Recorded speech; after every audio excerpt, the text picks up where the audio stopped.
ಕೆಂಡ ಸಂಪಿಗೆ ನಮ್ಮ ಕೆಂಡ ಸಂಪಿಗೆ. ಸಾಹೇಬ್ರೆ, ನಿಮ್ಮ ಹೆಂಡತಿಯಾಗಿ ಇವತ್ತು ನಾನು ನಿಮ್ಮ ಜೊತೆಗೆ ನಿಂತಿದ್ದು ಸರಿ ಇರಬಹುದು, ಆದರೆ ಒಬ್ಬ ಪ್ರಜೆಯಾಗಿ ನಾನು ಮಾಡಿದ ತಪ್ಪು ಅಂತ ಅನಿಸ್ತಿದೆ. ನಾವಿವತ್ತು ಏನೇನು ಮಾಡಿದ್ವೋ ಅದೆಲ್ಲ ಅಪರಾಧ ಅಂತ ಅನಿಸ್ತಿದೆ. ನಾನು ನೀವು ನಾವು ಎಲ್ಲರೂ ಸೇರ್ಕೊಂಡು ಮೋಸ ಮಾಡಿಬಿಟ್ವಿ ಅನಿಸ್ತಿದೆ ಸಾಹೇಬ್ರೆ. ಲಂಚ ತಗೊಳ್ಳೋದು ತಪ್ಪಲ್ವಾ ಸಾಹೇಬ್ರೆ? ನೀವ ತಪ್ಪು ಮಾಡಿಬಿಟ್ರಾ?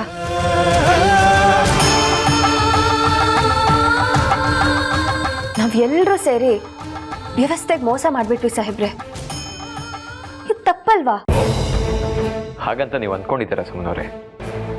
ನೀವು ಹೇಳಿದ್ನ ನಿಮಗೆ ವಾಪಸ್ ಹೇಳ, ಇರೋರ ಹತ್ರ ಕಿತ್ಕೊಂಡು ಇಲ್ಲದೆ ಇರೋರು ಕೊಡ್ತೀರಿ, ಅದು ತಪ್ಪಲ್ಲ. ಹೌದು ಸುಮ್ಮನವ್ರೆ, ನಾನು ಫೀಸ್ ಅಂತ ತಗೊಳ್ಳೋ ಹಣಕ್ಕೆ ಲಂಚ ಅಂತ ಹೆಸರಿದೆ, ಆದರೆ ಆ ಹಣನ ದುರುಪಯೋಗ ಮಾಡ್ತಾ ಇಲ್ಲ. ನಮ್ಮ ಕ್ಷೇತ್ರ ಜನರಿಗೆ ಬಳಸ್ಕೋತಾ ಇದ್ದೀನಿ, ಅದ್ರಲ್ಲಿ ತಪ್ಪೇನಿದೆ? ಇರ್ಬೋದು ಸಾಹೇಬ್ರೆ, ಆದರೆ ರೀತಿ ತಪ್ಪಲ್ವಾ? ನಾವು ನ್ಯಾಯ ಬಿಟ್ಟು ನಡ್ದಂಗಾಗ್ಲಿಲ್ವಾ? ಧರ್ಮ ಇದನ್ನ ಪಾಪ ಅಂತ ಕರೆಯಲ್ವಾ? ಸುಮ್ಮನವ್ರೆ, ಧರ್ಮ ಇದನ್ನ ಪಾಪ ಅಂದ್ರೆ ಅದೇ ದುಡ್ಡಲ್ಲಲ್ವಾ ನಾನು ಕಾಲನಿಗೆ ಆಟೋ ಕೊಡ್ಸಿದ್ದು, ಮಕ್ಕಳು ಸ್ಕೂಲ್ಗೆ ಹೋಗೋದಕ್ಕೆ ಅನುಕೂಲ ಮಾಡಿಕೊಟ್ಟಿದ್ದು, ಅದಕ್ಕೇನಂತೀರಾ? ಹೌದು, ಲಂಚದ ದುಡ್ಡಲ್ಲೇ ನಾನು ಆಟೋ ಕೊಡಿಸ್ದೆ, ಆದರೆ 20 ಜನ ಮಕ್ಕಳು ವಿದ್ಯಾಭ್ಯಾಸಕ್ಕೆ ಅನುಕೂಲ ಆಯ್ತಲ್ವಾ? 3 ಜನ ನಿರುದ್ಯೋಗಿಗಳಿಗೆ ಕೆಲಸದ ವ್ಯವಸ್ಥೆ ಆಯಿತು, ಆ 3 ಜನ ನಿರುದ್ಯೋಗಿಗಳ ಕುಟುಂಬಸ್ಥರಿಗೆ ಊಟದ ವ್ಯವಸ್ಥೆ ಆಯಿತು. ಸುಮ್ಮನವ್ರೆ, ಅದಕ್ಕಿಂತ ಏನು ಬೇಕು ಹೇಳಿ? ಇತ್ತಪ್ಪ? ಹೌದು, ನಾನು ಲಂಚ ತಗೊಂಡಿದ್ದ ದುಡ್ಡಲ್ಲೇ ನಿಮ್ಮ ಕಾಲನಿಗೆ ಬೋರ್ವೆಲ್ ವ್ಯವಸ್ಥೆ ಮಾಡಿಕೊಟ್ಟಿದ್ದು, 100 ಕುಟುಂಬಗಳಿಗೆ ನೀರಿನ ವ್ಯವಸ್ಥೆ ಮಾಡಿಕೊಟ್ಟೆ. ನಿಮ್ಮ ಕಾಲನಿಯ 100 ಕುಟುಂಬಗಳು ತಾನೆ ನನಗೆ ಆಶೀರ್ವಾದ ಮಾಡಿ ಹರಿಸಿದ್ದು, ಅದಕ್ಕೇನು ಹೇಳ್ತೀರಾ ಸುಮ್ಮನವ್ರೆ? ನಾನು ತಗೊಳ್ಳಲ್ಲ ಅಂತ ಬಿಟ್ಟರೆ ಕಾಂಟ್ರಾಕ್ಟರ್ಸ್ ದುಡ್ಡಕ್ಕಾಗ್ತಾರೆ, ಅವ್ರ ಕುಟುಂಬಸ್ಥರೇ ಶ್ರೀಮಂತರಾಗ್ತಾರೆ, ಅವರಿಂದ ಸಮಾಜಕ್ಕೆ ಏನು ಒಳ್ಳೇದಲ್ಲ. ಅದಕ್ಕೆ ದುಡ್ಡು ಇರೋರ ಹತ್ರ ತಗೊಂಡು ಇಲ್ಲದೆ ಇರೋರು ಕೊಡ್ತೀನಿ, ಅದ್ರಲ್ಲಿ ತಪ್ಪೇನಿದೆ ಹೇಳಿ? ನೀವು ಹೇಳ್ತಿರೋದ್ರಲ್ಲೂ ನ್ಯಾಯ ಇದೆ ಸಾಹೇಬ್ರೆ, ಆದರೆ ದಾರಿ ತಪ್ಪಿದೆ. ಇದರಿಂದ ನಿಮ್ಮ ಭವಿಷ್ಯಕ್ಕೆ ಕಳಂಕ ತಟ್ಟತ್ತೆ, ವ್ಯವಸ್ಥೆಗೆ ನಾವು ಮೋಸ ಮಾಡ್ದಂಗಾಗತ್ತೆ.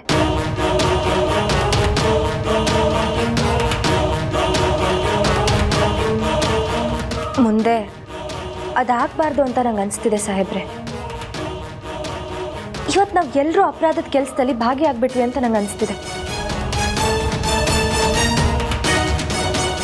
ನಿಮ್ಮ ದಮ್ಮಯ್ಯ ಅಂತೀನಿ, ಪ್ರತಿ ಸತಿ ಪರಿಸ್ಥಿತಿನೇ ಕೈ ಹಿಡಿಯುತ್ತೆ ಅಂತ ಹೇಳೋಕ್ಕಾಗಲ್ಲ. ಪರಿಸ್ಥಿತಿ ಕೆಟ್ಟರೆ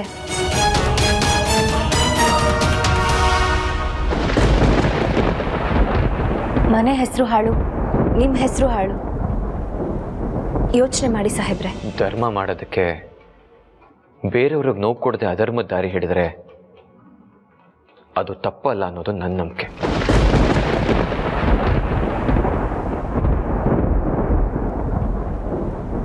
ನೋಡೋಣ ಸುಮ್ಮನವ್ರೆ, ಒಂದು ದೊಡ್ಡ ಭಾರ ಇಳಿದಿರೋ ಥರ ಅನ್ನಿಸ್ತಾ ಇಲ್ವಾ?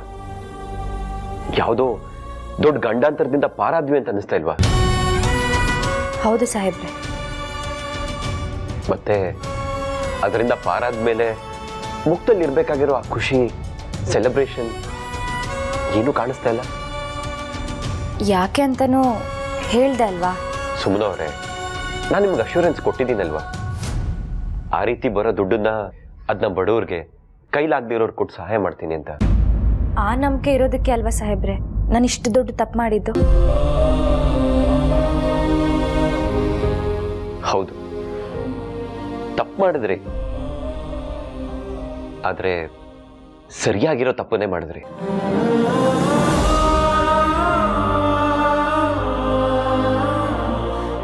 ಅಲ್ಲ ಸುಮ್ಮನವ್ರೆ, ನನಗೀಗಲೂ ಆಶ್ಚರ್ಯ ಆಗೋದೇನು ಗೊತ್ತಾ? ಆ ಸೂಟ್ ಕೇಸ್ನ ನಿಮ್ಮನೇಲಿ ಇಡ್ತೀನಿ ಅಂತ ತಗೊಂಡು ಹೋದ್ರಿ, ಆಮೇಲೆ ನಿಮ್ಮನೇಲಿ ಇಡೋದು ಬೇಡ, ಕಾಲೋನಿಯಲ್ಲಿರೋ ಬೇರೆಯವ್ರ ಮನೇಲಿ ಇಡ್ತೀನಿ ಅಂತ ಯೋಚನೆ ಮಾಡಿದ್ರಲ್ಲ, ಅದು ಸಾತ್ನಕ ಸೂಟ್ ಕೇಸ್ ಕೊಟ್ಟು ಇದನ್ನ ನಿಮ್ಮನೇಲೇ ಇಟ್ಕೋಬೇಕು, ಬೇರೆ ಯಾರಿಗೂ ವಿಷಯ ಗೊತ್ತಾಗಬಾರ್ದು ಅಂತ ಒತ್ತಿ ಒತ್ತಿ ಹೇಳಿದ್ರು. ನಾನು ಸೂಟ್ ಕೇಸ್ನ ನಮ್ಮನೇಲೆ ಇಡಬೇಕು ಅಂತಾನೆ ಯೋಚನೆ ಮಾಡಿದ್ದೆ. ಸುಮ್ಮನೆ ಒಂದು ನಿಮಿಷ ಏನಂದ್ರಿ ಮತ್ತೆ ಹೇಳಿ. ಅದಕ್ಕೆ ಅದೇ ಸಾಹೇಬ್ರೆ, ಸೂಟ್ ಕೇಸ್ನ ನಿಮ್ಮನೇಲೆ ಇಟ್ಕೋ, ಅಪ್ಪಿ ತಪ್ಪಿನೂ ಕಾಲೋನಿ ಯಾರ ಮೇಲಾದ್ರೂ ಇಟ್ಬಿಟ್ಯಾ, ಅದ್ರಲ್ಲಿ ತುಂಬಾ ಮುಖ್ಯವಾದ ದಾಖಲೆಗಳಿದೆ ಅಂತ ಹೇಳಿದ್ರು. ಸುಮ್ಮನವ್ರೆ, ನೀವು ಕನ್ಫ್ಯೂಸ್ ಮಾಡ್ಕೊಂಡಿದ್ದೀರಾ ಅನ್ಸುತ್ತೆ. ಅದಕ್ಕೆ ಕಾಲೋನಿಯಲ್ಲಿರೋ ಬೇರೆಯವ್ರ ಮೇಲೆ ಇಡಬೇಕು ಅಂತ ಹೇಳಿದಾರೆ ಅನ್ಸುತ್ತೆ. ನೀವು ಅದನ್ನ ಕನ್ಫ್ಯೂಸ್ ಮಾಡ್ಕೋತಾ ಇದ್ದೀರಾ. ಇಲ್ಲ ಸಾಹೇಬ್ರೆ, ನಮ್ಮನೇಲೆ ಇಟ್ಕೋ ಅಂತಾನೆ ಹೇಳಿದ್ರು. ಅಪ್ಪಿ ತಪ್ಪಿನೂ ಅಕ್ಕಪಕ್ಕದ ಮನೆಯವ್ರಿಗೆ ಯಾರಿಗೂ ವಿಷಯ ಗೊತ್ತಾಗ್ಲೇಬಾರ್ದು ಅಂತ ಒತ್ತಿ ಒತ್ತಿ ಹೇಳಿದ್ರು. ಸುಮ್ಮನವ್ರಿಗೆ ಅವ್ರ ಮನೇಲಿ ಸೂಟ್ ಕೇಸ್ ಇಡೋದು ಬೇಡ ಅಂತ ಹೇಳಿದಿರಲ್ವಾ? ಹೌದು ತೀರ್ಥ, ಹಾಗೆ ಕಾಲೋನಿಲಿ ಯಾರ್ದಾದ್ರೂ ಬೇರೆಯವ್ರ ಮನೆಯಲ್ಲಿ ನೀನ್ ನಂಬೋ ಅಂತವ್ರ ಮನೇಲಿ ಇಡು ಅಂತ ಹೇಳಿದ್ದೀನಿ. ತುಂಬಾ ಸ್ಟ್ರಿಕ್ಟ್ ಆಗಿ ಹೇಳಿದ್ದೀನಿ. ಅದಕ್ಕೆ ಸಾಹೇಬ್ರೆ ನಾನು ದೇವಯ್ಯನ ಮನೇಲಿ ಇಟ್ಟಿದ್ದು. ಆದರೆ ದೇವಯ್ಯನಿಗೆ ನಾನು ಏನಿಟ್ಟೆ ಅಂತ ಗೊತ್ತಿರಲಿಲ್ಲ. ಬಹುಶಃ ಈಗ ಗೊತ್ತಾಗಿರ್ಬೇಕು. ನಾಳೆ ಮಾತಾಡಿ ಅವ್ರ ಮನಸ್ಸಿಗೆ ಏನಾದರೂ ಬೇಜಾರಾಗಿದ್ರೆ ಕ್ಷಮೆ ಕೇಳ್ತೀನಿ ಸಾಹೇಬ್ರೆ. ಸುಮ್ಮನವ್ರೆ, ನಾನು ಕ್ಷಮೆ ಕೇಳಬೇಕು ಅಂತ ಹೇಳಿ ಇದರಲ್ಲಿ ನಿಮ್ದೇನು ತಪ್ಪಿಲ್ಲ. ಕೆಲಸನೂ ನಂದಾಗಿದ್ದು, ವಸ್ತುನೂ ನಂದಾಗಿತ್ತು. ನಾನೇ ಕ್ಷಮೆ ಕೇಳಬೇಕಲ್ವಾ? ನಮ್ಮಿಬ್ರು ಪರವಾಗಿ ಕ್ಷಮೆ ಕೇಳ್ತೀನಿ ಸಾಹೇಬ್ರೆ. ಸರಿ ಸರಿ ಸಾಹೇಬ್ರೆ, ಇನ್ಮುಂದೆ ಆದರೂ ನೀವು ಮಂಚದ ಮೇಲೆ ಮಲ್ಕೊಳ್ಳಿ, ನಾನು ಕೆಳಗಡೆ ಮಲ್ಕೋತೀನಿ. ನೋ, ನಾನು ಕೆಳಗಡೆನೆ ಮಲ್ಕೋತೀನಿ, ನೀವು ಮಂಚದ ಮೇಲೇನೆ ಮಲ್ಕೋಬೇಕು. ಸಾಹೇಬ್ರೆ, ನೀವೆಷ್ಟೇ ಸಾಹೇಬ್ರೆ ಅಂತ ರಾಗ ಹೇಳಿದ್ರು ನಾನು ಕೆಳಗಡೆನೆ ಮಲ್ಕೋತೀನಿ, ನೀವು ಮಂಚದ ಮೇಲ್ಗಡೆನೆ ಮಲ್ಕೋಬೇಕು. ಗೊತ್ತಾಯ್ತಾ? ಸರಿ, ಹಾಗಾದ್ರೆ ನಾನು ಹೋಗಿ ಬಟ್ಟೆ ಬದಲಾಯಿಸ್ಕೊಬರ್ತೀನಿ ಸಾಹೇಬ್ರೆ.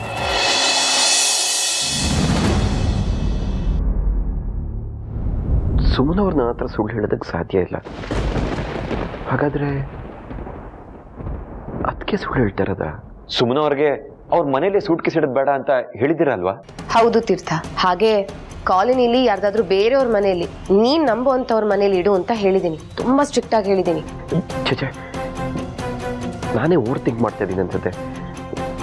ಅದಕ್ಕೆ ಹಾಗೆ ಸುಳ್ಳು ಹೇಳಲ್ಲ. ಆದರೆ ಸೂಟ್ ಕೇಸ್ ವಿಚಾರದಲ್ಲಿ ಅದಕ್ಕೆ ಹೇಳಿದ್ದು ಏನು ಮ್ಯಾಚ್ ಆಗ್ತಾ ಇಲ್ವಲ್ಲ. ಯಾಕೋ ಈ ಸೂಟ್ ಕೇಸ್ ವಿಚಾರದಲ್ಲಿ ಅದಕ್ಕೆ ಅನುಮಾನ ಬರೋ ಹಾಗೆ ನೋಡ್ಕೋತಾ ಇದಾರಲ್ಲ. ಯಾಕೆ?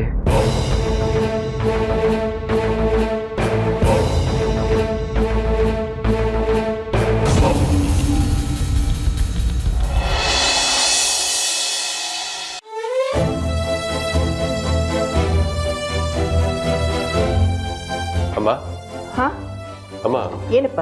ಒಂಚೂರು ಕಾಫಿ ಮಾಡ್ಕೊಡ್ತೀಯಾ? ಕಾಫಿನಾ? ಬೇಕಿತ್ತಮ್ಮ. ಆಗ್ಲೇ ಕಾಫಿ ಕುಡ್ದಿಯಲ್ಲೇನೋ, ಈಗ ಮತ್ತೆ ಕಾಫಿ ಅಂತಿದ್ಯಾ? ಯಾಕೆ, ನಿಮ್ಮ ಅಪ್ಪನ ಥರ ನಿಂಗೂ ಮರು ಶುರು ಆಯ್ತಾ? ಮರು ಅಲ್ಲಮ್ಮ, ಒಂಚೂರು ತಲೆ ಸಿಡಿತಾ ಇತ್ತು, ಅದಕ್ಕೆ ಇನ್ನೊಂದು ಕಪ್ ಕಾಫಿ ಕುಡಿಯೋಣ ಅಂತ. ಮಾಡ್ಕೊಡ್ತೀಯಾ? ಸರಿ, ಕಾಫಿ ಮಾಡ್ಕೊಡ್ತೀನಿ. ಇದನ್ನ ಸುಮನನ್ ರೂಮ್ಗೆ ಹೋಗಿ ಕೊಟ್ಬಿಡು. ಇದೇನಮ್ಮ ಧೂಪ ಇದ್ಲು, ಏನಕ್ಕಿದು? ಶೀತ ಆಗ್ಬಾರ್ದು ಸುಮನಂಗೆ ಅಂತ. ಸುಮ್ಮನೆ ಅವ್ರಿಗೆ ಶೀತ ಆಗಿದ್ಯಾ? ನನ್ಗೇನು ಹೇಳೇ ಇಲ್ಲ. ಅಂದ್ರೆ ಅವ್ರಿಗೆ ಹುಷಾರಿಲ್ವಾ? ಅಮ್ಮ ಇದೆಲ್ಲ ಬೇಡ, ನಾನು ಹಾಸ್ಪಿಟಲ್ ಕರ್ಕೊಂಡು ಹೋಗ್ತೀನಿ. ಅಯ್ಯೋ ಇರು, ಆ ಥರ ಏನೂ ಆಗಿಲ್ಲ. ಅವಳು ಹುಷಾರಾಗೇ ಇದ್ದಾಳೆ. ಹುಷಾರಾಗೇ ಇದ್ದಾರಾ? ಹಾ. ಮತ್ತಿದು? ಅವಳು ಗರ್ಭಿಣಿ ಅಲ್ವಾ, ತಲೆ ಸ್ನಾನ ಮಾಡ್ತಾ ಇದ್ದಾಳೆ. ಸರಿಯಾಗಿ ತಲೆ ಒರೆಸ್ಕೊಳ್ದಿದ್ರೆ ಶೀತ ಆಗತ್ತೆ. ಹಾಗಾಗ್ಬಾರ್ದು ಅಂತ ಇದನ್ನ ಕೊಡ್ತಾ ಇದ್ದೀನಿ ಅಷ್ಟೇ. ಓಹೋ, ಅಷ್ಟೇನಾ? ಅಷ್ಟೇ ಕಣಪ್ಪ. ನಾನು ಏನು ಅನ್ಕೋಬಿಟ್ಟೆ. ಹಾ, ಕೊಡು. ಸರಿ, ಇದನ್ನ ನೀನ್ ತಗೊಂಡೋಗಿ ಅವಳು ಕೊಡು, ನಾನು ಕಾಫಿ ಮಾಡ್ಕೊಡ್ತೀನಿ.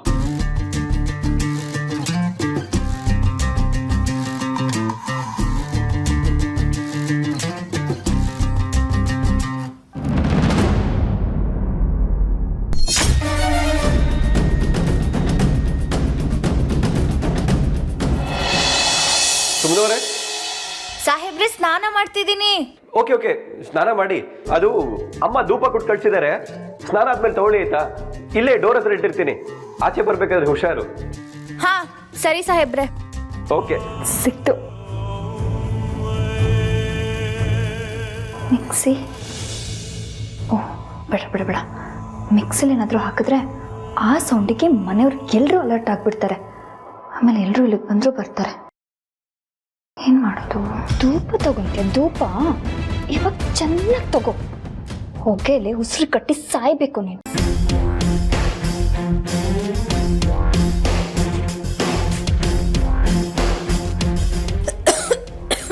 ಬಂದ್ಲು ಅನ್ಸುತ್ತೆ.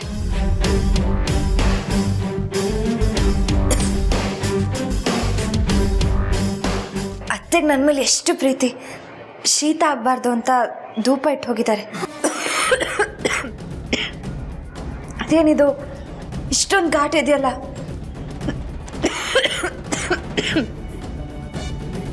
ಬಾಗ್ಲು ಬೇರೆ ಹಾಕಿದ್ದಾರೆ.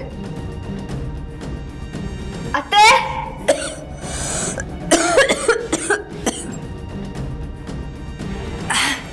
ಅತ್ತೆ, ಸಾಹೇಬ್ರೆ,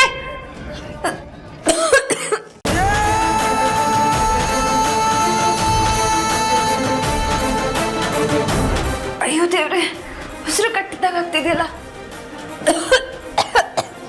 ಅತ್ತೆ, ಸಾಹೇಬ್ರಿ, ಸ್ವಲ್ಪ ಬಾಗ್ಲು ತೆಗೀರಿ. ಹೊಗೆ ಜಾಸ್ತಿ ಆಗಿದೆ, ನಂಗೆ ಉಸಿರು ಕಟ್ಟಿದಾಗ ಆಗ್ತಿದೆ, ಬಾಗ್ಲು ತೆಗೀರಿ.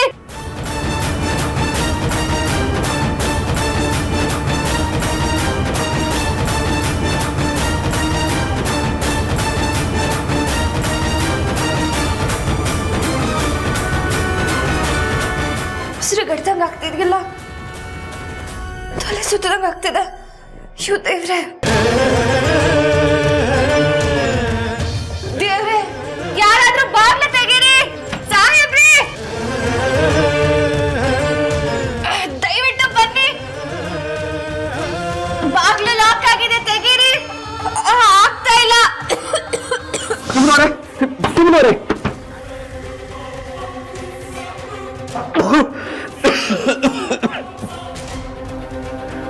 ಸುಮ್ಮನೆ ಸುಮ್ಮನೆ ಸುಮ್ಮನೆ ಸುಮ್ಮನೆ ಅಮ್ಮ. ಅರೆ ಏನಾಯ್ತು, ಏನಾಯ್ತು ಅವಳಿಗೆ? ಎತ್ಕೋ ಎತ್ಕೋ ಎತ್ಕೋ. ಅಮ್ಮ, ಜಾಗ ಬಿಡಮ್ಮ.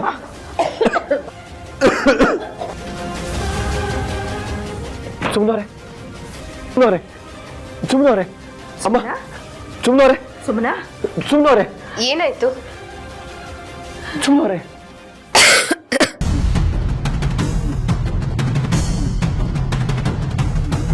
ಏನಾಯ್ತು? ಕಣ್ಬಿಡಿ ಸುಮ್ಮನವ್ರೆ. ಸುಮಾ, ಪುಟ ನೀರು ತಗೋಬೋಗು. ಯಾಕೆ ರೂಮೆಲ್ಲ ಇಷ್ಟು ಘಾಟ್ ಇದೆ?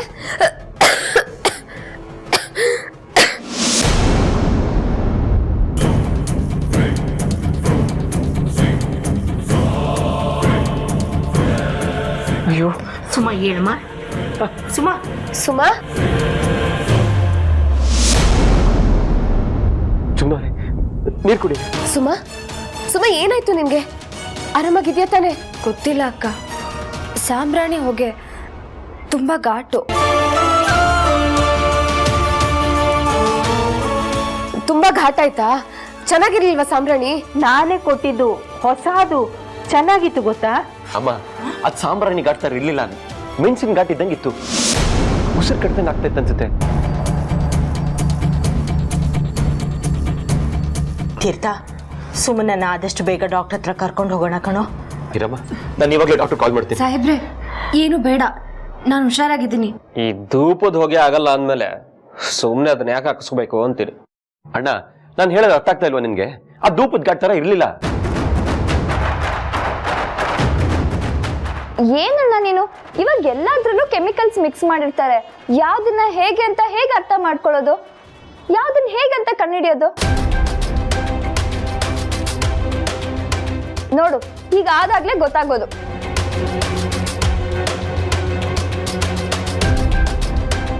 ಇರ್ಬೋದು ಕಣೋ, ಹೇಳಕ್ಕಾಗಲ್ಲ. ಪುಟ, ಆ ಪ್ಲೇಟ್ ತಗೋಬಾ. ಸುಮ್ಮನವ್ರೆ, ಹೊಗೆ ಆಗಲ್ಲ ಅಂದ್ರೆ ಬಾಗ್ಲಾಕ್ ಹಾಕೊಂಡಿದ್ರಿ. ನಾನ್ ಬಾಗ್ಲು ಹಾಕಿರ್ಲಿಲ್ಲ ಸಾಹೇಬ್ರೆ.